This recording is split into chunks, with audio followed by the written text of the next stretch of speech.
अस्सलामुअलैकुम। Data analysis with Excel lecture 7 के साथ आप लोगों की खिदमत में हाजिर हैं। हमारा आज के लेक्चर का जो टॉपिक है वो है data analysis using tool pack. Tool pack एक ऐसा टूल है एक्सेल के अंदर जिसके ज़रिए हम डिफरेंट टूल्स को अपनी एक्सेल शीट के अंदर इंस्टॉल कर सकते हैं और फिर उन टूल्स की मदद से जो है हम डिफरेंट ऑपरेशंस परफॉर्म कर सकते हैं अपने डाटा के अंदर। लाइक हम उसके साथ कोरिलेशन हो गया, लाइक हम कोई डिफरेंट ग्राफ्स बना सकते हैं, हम हिस्टोग्राम बना सकते हैं। ठीक है, हम डिफरेंट चीज़ें जो है वो एनालिसिस कर सकते हैं अपने डाटा के साथ टूल पैक। तो अब हम देखते हैं कि हम अपने इस टूल पैक को कैसे इंस्टॉल करते हैं। तो आइए चलते हैं हम अपनी एक्सेल शीट की तरफ। तो ये हमने अपनी एक्सेल शीट को खोल लिया है। अब ये आप देख रहे हैं कि अगर मैंने अपने टूल पैक इंस्टॉल करना है, लाइक फॉर एग्जांपल मैं जो जाता हूँ यहाँ पे फाइल में जाऊँगा, यहाँ से फाइल में जाके मैं यहाँ पे जाऊँगा इसकी ऑप्शंस के अंदर। ऑप्शंस के अंदर जब मैं जाऊँगा तो यहाँ पे आप देख रहे हैं add ins. I will click on the add ins में जाऊँगा तो अब यहाँ पे आप देख रहे हैं एक्सेल एड इन की ऑप्शन है मेरे पास। ठीक है, कॉम एड इन्स, एक्सपेंशन पैक्स, डिसेबल आइटम्स। तो एक्सेल एड इन की तरफ जाऊँगा मैं और फिर मैं यहाँ पे जाके इसको, ये देख रहे हैं ना, एनालिसिस टूल पैक। ठीक है, इसी तरह पीडीएफ क्रिएटर है, ऐसा सॉल्वर एड इन्स है। ठीक है, वीबीए क्या चीज़ है, ठीक है, ये भी हम अभी पढ़ेंगे नेक्स्ट लेक्चर में। करेंसी टूल्स, ठीक है, इंक्वायर, डिफरेंट पावर व्यू। ठीक है, ये सारे डिफरेंट टूल है। तो अब एनालिसिस टूल पैक में हम जाते हैं तो मैं इसको गो करूँगा। ये देखने जब मैंने गो किया तो ये डिफरेंट मेरे पास यहाँ पे टूल पैक्स आ गए हैं। ठीक है, अभी हमने एनालिसिस टूल पैक इंस्टॉल किया और सॉल्वर एड इनको इंस्टॉल किया। अगर ये वाले करना चाहता है तो आप इनको भी क्लिक कर लीजिएगा। ठीक है, लेकिन मैं अभी ये वाला पहला और आखिरी इंस्टॉल करने जा रहा हूँ और मैं इसको ओके करूँगा। ओके करूँगा तो यहाँ पे देख रहे हैं ये मेरा डाटा के अंदर जाऊँगा तो यहाँ पे डाटा एनालिसिस और सॉल्वर का टूल पैक यहाँ पे आ गया हुआ है। ठीक है, तो नहायत ही आसान है कि एक्सेल के अंदर हमने टूल पैक को कैसे इंस्टॉल करना है ऐड इन में जाके। ठीक है, और उसको हमने इंस्टॉल कर लेना। तो अब यहाँ पे आप देख रहे हैं मेरे पास एक डाटा है। इस डाटा को अगर मैं थोड़ा सा ऑर्गेनाइज कर लेता हूँ, ठीक है, डाटा को ऑर्गेनाइज करना आपको आना चाहिए। फॉर एग्जांपल मैं इसको टेबल की अगर फॉर्म में इसको ले जाता हूँ, इसकी बॉर्डर्स मैंने बना ली है। ठीक है,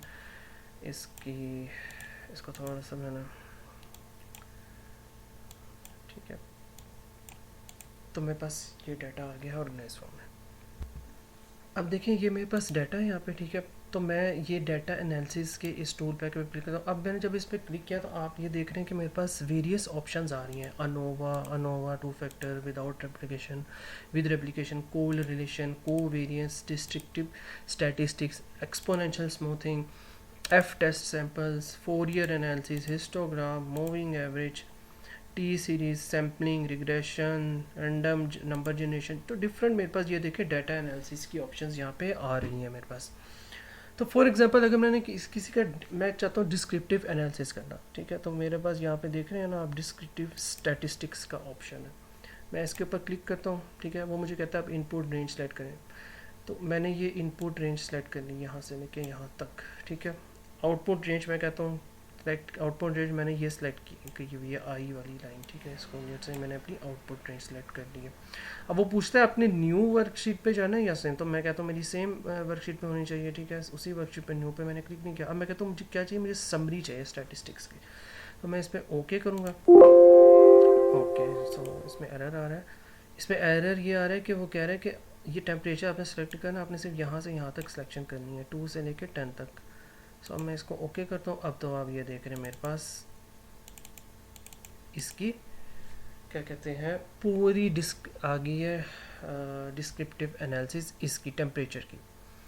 ठीक है, टेम्परेचर की मेरे पास पूरी जो है ना वो कह रहे हैं ये एनालिसिस आ गई। इस तरह अगर मैंने प्राइस का करना है इसका एनालिसिस, डिस्क्रिप्टिव एनालिसिस, तो मैं दोबारा डेस्क पे जाऊँगा।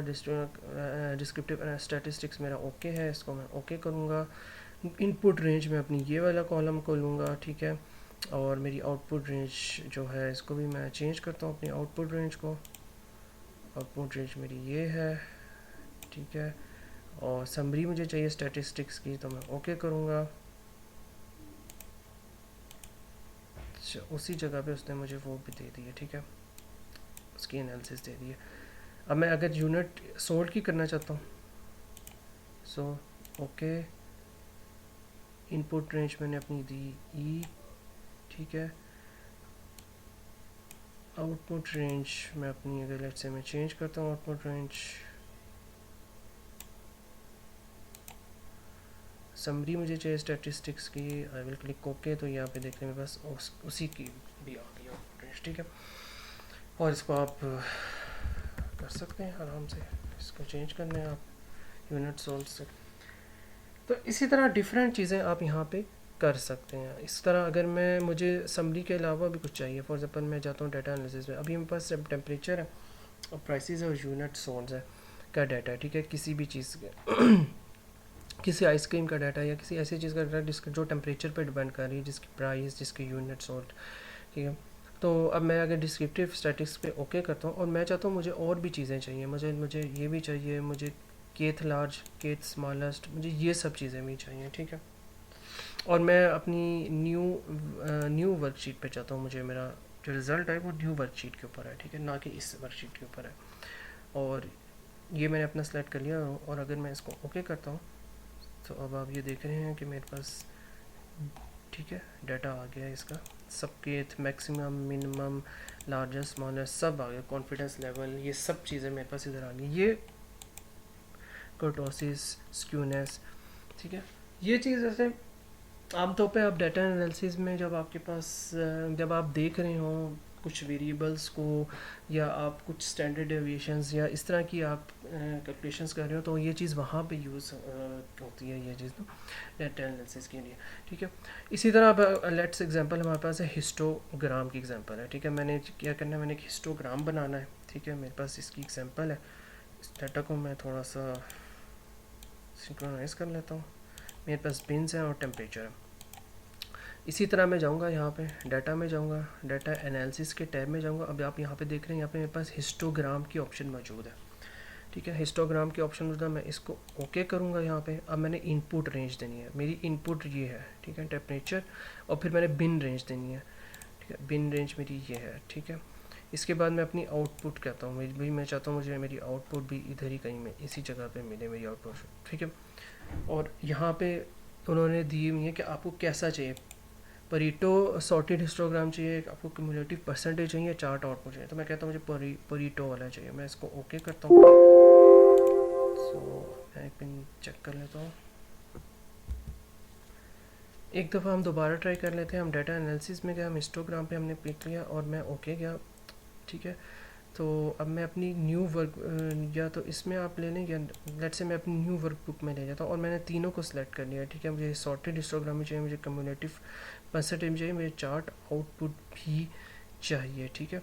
और मैंने अपनी टेम्परेचर रेंज सेलेक्ट की, मैंने अपनी बिन रेंज सेलेक्ट की, और मैं इसको लेबल्स भी मैंने क्लिक किया और उसके बाद मैं ओके करता हूँ।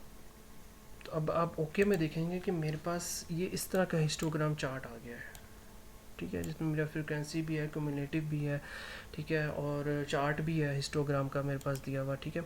इसी तरह मेरे पास यहाँ पे डिफरेंट लेबल्स हैं क्यूमुलेटिव फ्रिक्वेंसी के, क्यूमुलेटिव चीज़ों के, ठीक है। तो अगर आपने हिस्टोग्राम को फाइंड करना है या आपने हिस्टोग्राम का एनालिसिस करना है तो उसके लिए आपको जो है ये डाटा एनालिसिस का टूल बहुत इंपॉर्टेंट है और ये यूज़ करते हैं। इस तरह फोरियन एनालिसिस आप कर सकते हैं, आप कोरिलेशन फाइंड कर सकते हैं दो वेरिएबल्स के दरमियान, ठीक है। आप कोवेरियंस फाइंड कर सकते हैं दो चीज़ों के दरमियान, ठीक है। और आप इसी तरह डिफरेंट चीज़ें हैं यहाँ पे, आप देखें रिग्रेशन आप कर सकते हैं, रिग्रेशन एनालिसिस आप कर सकते हैं, ठीक है। रिग्रेशन जब करते हैं, जब आप दो वेरिएबल्स के दरमियान जो है कंपैरिजन करने जा रहे हो, यानी एक्स जो होता है, एक एक्स पे जो होता है वो एक्स इंडिपेंडेंट होता है और वाई डिपेंडेंट वेरिएबल होता है। तो अगर आप उनके दरमियान एनालिसिस करने जा रहे हैं तो वो आपने किस तरह करना है कि आपको रिग्रेशन में पता चलता है, ठीक है। इस तरह सैम्पलिंग आप कर सकते हैं डिफरेंट चीज़ों की। ये आप डिफरेंट चीज़ें हैं इस टूल पैक के अंदर जो कि आप ट्राई कर सकते हैं डिफरेंट तरीक़ों के साथ, ठीक है। अब हम चलते हैं कोरिलेशन की एग्जांपल की तरफ। तो अब कोरिलेशन के अंदर आप देख सकते हैं हमारे पास टेम्परेचर है, हमारे पास प्राइस है, हमारे पास क्या है, यूनिट सोल्स हैं, ठीक है। तो मैं चाहता हूँ कि भाई टेम्परेचर और प्राइस के दरमियान क्या रिलेशन है। फॉर एग्जांपल मैं एक एग्जांपल लेता हूँ, अभी मैं चाहता हूँ what is the difference, what is the correlation, ठीक है, कोरिलेशन बिटवीन टेम्परेचर, ठीक है, एंड एंड प्राइस। अच्छा, इसका एक तरीका तो ये है कि आप फार्मूला डाल दें यहाँ पे, ठीक है। फॉर एग्जांपल मैं यहाँ पे फार्मूला से भी कर सकता हूँ, ठीक है। आप देखें कोरिलेशन का फार्मूला भी है CORREL, ठीक है। और कोरिलेशन में वो कह रहा है कि टेम्परेचर, अब रे दें, रे के अंदर हमने डाटा देना है, टेम्परेचर की डाटा हम देंगे यहाँ पे, और इसी तरह हम यहाँ पे प्राइस का डाटा देंगे, ठीक है। और हम एंटर करेंगे तो ये मेरे पास उसका एक आंसर आ जाएगा, ठीक है। ये मेरा उसका आंसर आ जाएगा जो आप देख रहे हैं। एक तरीका ये है कि आप जो है ना उसको डाटा एनालिसिस के ज़रिए कर लें, ठीक है। कोरिलेशन में जाएं, ओके। यहाँ पे आपने इनपुट रेंज देनी है, फॉर एग्जांपल ये मेरी इनपुट रेंज है, यहाँ से यहाँ तक। ग्रुप बाय कॉलम है, कॉलम के साथ मैं कर रहा हूँ, ठीक है। और मैं चाहता हूँ मेरा रिजल्ट जो है वो न्यू वर्कशीट के अंदर है, तो मैं अगर इसको ओके करता हूँ तो आप देख रहे हैं मेरा एक कॉलम कोरिलेशन वही आंसर है, ठीक है, जो यहाँ के ऊपर है 0.633274 इसी तरह मैं कोरिलेशन अगर मैंने फाइंड करनी है प्राइस और यूनिट के दरमियान, ठीक है, सिमिलरली मैं इस पे जाऊँगा कोरिलेशन, ठीक है। और मैं जो हूँ यहाँ पे कॉलम मेरे डले में, ठीक है। इसको सिलेक्ट कर लेता हूँ मैं अपने कॉलम्स को, okay, I will select this. इस तरह मैं चाहता हूँ मेरी नई वर्कशीट पे मेरा डाटा है, तो आप मेरा एग्जाम्पल आ जाएगा, ठीक है, इसी तरह। सो डिफरेंट तरीक़ों से आप जो है चीज़ को परफॉर्म कर सकते हैं, ठीक है। अच्छा, अब मैं चाहता हूँ मेरा रो के अंदर कोरिलेशन हो, ठीक है। ये तो बाय कॉलम ले रहा हूँ ना मैं चाहता हूँ मेरा कोरिलेशन हो बाय रो, तो वो किस तरह होगा वो मैं आपको दिखाता हूँ। तो मैं यहाँ पे इसको कॉपी कर लेता हूँ इन डाटा को। फॉर एग्जांपल मेरी ये प्राइस है, तो ये देखें यहाँ पे मैंने किया, और अगर मैं इसको उस ट्रांसपोज में कॉपी करना चाहूँ तो ये ट्रांसपोज, सो ये मेरे आ गई यहाँ पे प्राइस आ गई, ठीक है। तो अब मैं अगर इसको करूँ यहाँ पे, मैं इनके दरमियान कोरिलेशन फाइंड करना चाहता हूँ, तो वो मैं किस तरह करूँगा। सिमिलरली डाटा एनालिसिस में गया, मैं कोरिलेशन के अंदर गया, ठीक है। मैंने अपनी इनपुट रेंज सेलेक्ट की यहाँ पे, तो अब ये क्या है, ग्रुप बाय रोज़ है, ठीक है। तो अब मैं इसकी कोरिलेशन फाइंड करना चाहता हूँ, दोनों में ओके करता हूँ, तो सिमिलरली देखिए मेरी वैसे ही कोरिलेशन है जो ग्रुप के अंदर थी या जो रोज़ में थी, ठीक है। लेकिन अगर फ़र्ज़ करें मैं ये डाटा है मेरा, लेट्स से एक और एग्जांपल ले लेते हैं, ये मेरा रो में डाटा है, और अगर मैं इसको कॉलम सेलेक्ट कर लेता हूँ तो क्या फिर भी मुझे वही आना चाहिए, वही डाटा देता है या चेंज देता है। सो लेट्स सी क्या रिज़ल्ट आता है। तो अब देखें रिज़ल्ट ख़राब हो गया मेरा। क्यों ख़राब हुआ है मेरा रिज़ल्ट? वो इसलिए ख़राब हुआ है कि आपका डाटा जो है वो रोज़ में है, ठीक है। कोरिलेशन पे गए, आपका डाटा है रोज़ में, और अगर आपने कॉलम सेलेक्ट किए हैं तो आपको रिज़ल्ट अलग आएगा। इसलिए रोज़ है तो ग्रुप में रोज़ ही करना है, और अगर कॉलम में आप लेने हैं तो आपने ग्रुप में कॉलम करना है। ये बहुत इंपॉर्टेंट चीज़ है, ठीक है, इसको आपने याद रखना है, ठीक है। सो हम आगे चलते हैं। हमारी नेक्स्ट एग्जाम्पल जो है वो सैम्पलिंग से रिलेटेड। तो अब हम सैम्पलिंग अगर देखें तो हमारे पास दो तरह की सैम्पलिंग होती है, एक होती है पीरियोडिक सैम्पलिंग और एक होती है रैंडम सैम्पलिंग, ठीक है। तो ये हमारे पास डाटा है, हम थोड़ा इसको अगेन हम इसको थोड़ा सा टेबल की फॉर्म में ले आते हैं। हमारे पास टेम्परेचर, प्राइस, यूनिवर्सल्स, हमने क्या करनी है, हमने सैम्पलिंग करनी है। तो उसी तरह हम डाटा एनालिसिस के टेबल में जाएंगे, और ये देख रहे हैं सैम्पलिंग, डाटा एनालिसिस सैम्पलिंग, इसको हम सेलेक्ट करेंगे। हम अपनी इनपुट रेंज लेंगे, ठीक है, ये है मेरी इनपुट रेंज, ठीक है। मैं अपनी पीरियोडिक सैम्पलिंग चाहता हूँ, और मैंने ये है ले ली यहाँ पे 10 सेलेक्ट कर लिया। इसी तरह वो कह रहा है आपकी आउटपुट रेंज क्या है, ये मेरी आउटपुट रेंज लेट से मैं, ये मेरी आउटपुट रेंज है, ठीक है। इसको मैं करता हूँ ओके। अच्छा जी, आउटपुट रेंज इज मिसिंग, सो ये मेरी आउटपुट रेंज आ गई,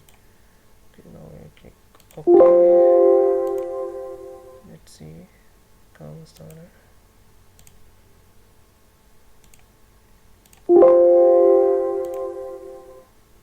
ओके। लेट्स सी मैं इसमें चला जाता हूँ, ये मेरी इनपुट रेंज आ गई, ठीक है। आई थिंक मेरी इनपुट रेंज भी ठीक नहीं है, so this is my input range, ठीक है। और अब मैं इसको परसीज द नंबर ऑफ वैल्यू, अब देखिए यहाँ पे एक एरर दे रहा है, वो कह रहा है कि आपकी जो पीरियोडिक इंटरवल जो है ना वो एक्सीड करी number of value the input range, तो इसको आप चेंज कर लें, ठीक है। तो अगर मैं इसको चेंज करता हूँ, मैं यहाँ पे 5 लिखता हूँ, फिर देखते हैं। तो अब देखिए मेरी वैल्यू आ गई 75, ठीक है। लेट्स से मैं इसको दोबारा चेंज करता हूँ और मैं आउटपुट रेंज जो है अपनी वो मैं यहाँ पे चाहता हूँ, ये मेरी आउटपुट रेंज है, ठीक है। और मैं इसको मज़ीद छोटा कर लेता हूँ अपनी इस पीरियड को। तो अब यहाँ देख रहे हैं मेरे पास सैम्पलिंग आ गई। जितना आप छोटा पीरियड लेंगे उतनी अपने पास वैल्यू सैम्पलिंग की ज़्यादा आएगी, ठीक है। इसी तरह रैंडम सैम्पलिंग होती है, एक रैंडम सैम्पलिंग हम कर सकते हैं। रैंडम सैम्पलिंग में भी हम यही चीज़ करते हैं और हम अपनी आउटपुट रेंज लेते हैं। मेरी फॉर एग्जांपल मैं अपनी इनपुट रेंज यूनिट्स और ले लेता हूँ, ठीक है। और इसी तरीके से मैं अपनी रैंडम चला जाता हूँ। नंबर ऑफ़ सैम्पल्स मुझे लेट्स से 3 में कहता हूँ मुझे चाहिए। मैं अपनी आउटपुट रेंज सेलेक्ट करता हूँ, ये मेरी आउटपुट रेंज है। सो अब ये देखें, ठीक है।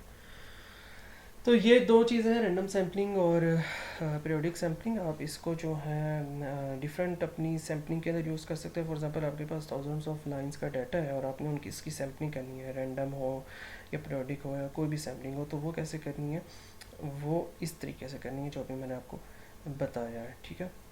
तो ये बहुत ही ज़बरदस्त तरीका है, इससे भी आपको मदद मिलेगी।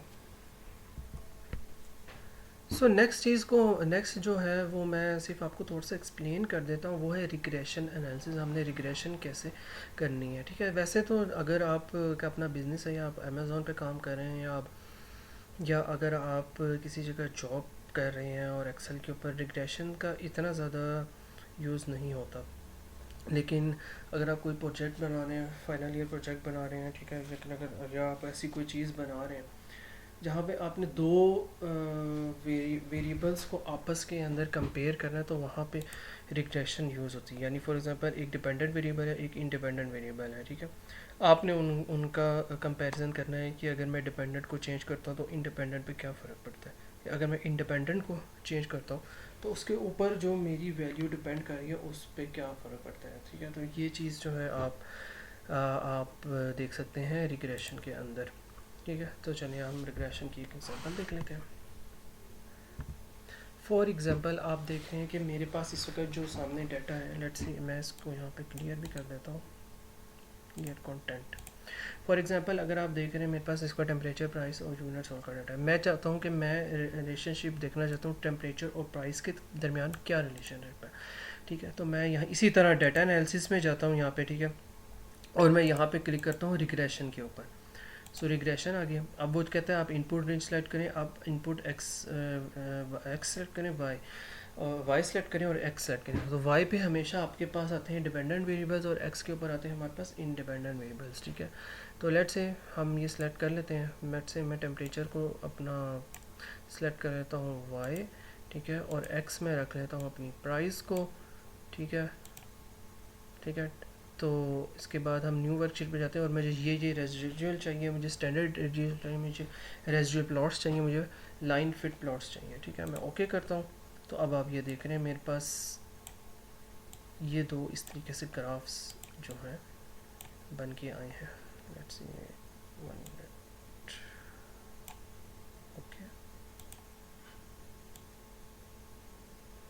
ठीक है। इस तरीके से मेरे ये दो ग्राफ बन के आए हैं जो आपके सामने हैं, एक्स वेरिएबल और वाई वेरिएबल, और एक्स वेरिएबल का रेजिडुअल्स ग्राफ, ठीक है।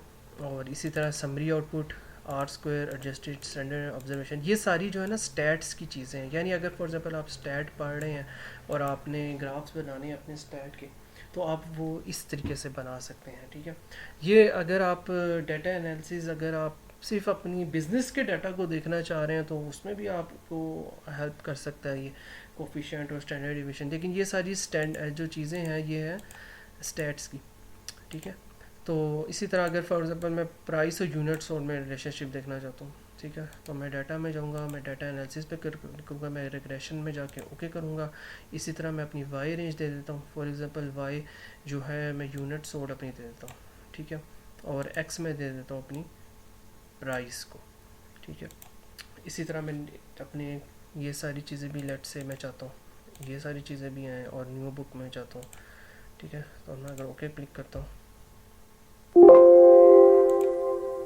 तो ये देखें प्रोबेबिलिटी प्लॉट भी उसने मुझे दे दिया है जो, ठीक है, ये प्रोबेबिलिटी है, ठीक है। इसी तरह 60 line fit plot, 60 line residual plot, ये सारी चीज़ें उसने हमें दे दी हैं। एनोवा भी दे दी है उसने हमें, ठीक है। ये सारी, ये सिग्निफिकेंस है, ये स्टैट्स की सारी चीज़ें हैं यहाँ पे। पी वैल्यू, ठीक है, upper lower, confidential, coefficients, standard residuals, ठीक है। तो यानी अगर आप डिटेल, अगर प्रोबेबिलिटी और स्टैट्स भी अगर आप पढ़ रहे हो तो एक्सेल आपको उसमें भी बहुत ज़्यादा मदद दे सकता है, ठीक है। सो ये डिफरेंट चीज़ें हैं जिसके अंदर हम जो है अपना डिफरेंट किस्म के हम प्लॉट्स बना सकते हैं, डिफरेंट चीज़ों को एनालाइज कर सकते हैं। मैं उम्मीद करता हूँ कि आपको आज का मेरा जो एक्सेल का जो टॉपिक है वो समझ आया होगा। तो नेक्स्ट लेक्चर में फिर आपसे मुलाकात होगी। टेक केयर, अल्लाह हाफिज़।